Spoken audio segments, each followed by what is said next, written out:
With just one line of JavaScript code, you can install this Ajax uploader that uploads files to your Dropbox, Google Drive, Amazon S3 or FTP server. Files are uploading right to your Dropbox account, into the directory you choose.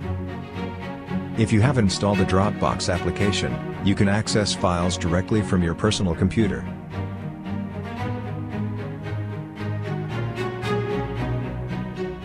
With just a few clicks, you can configure other cloud, for example Google Drive.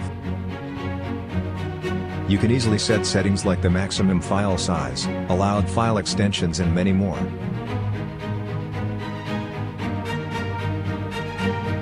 Also PlaneUpload allows you to easily configure Amazon S3 server, so you can use its advantages for using the files in your applications. With PlaneUpload API you have full access to your files. There are ready-to-use code examples, with your API key included. You can download it from the docs.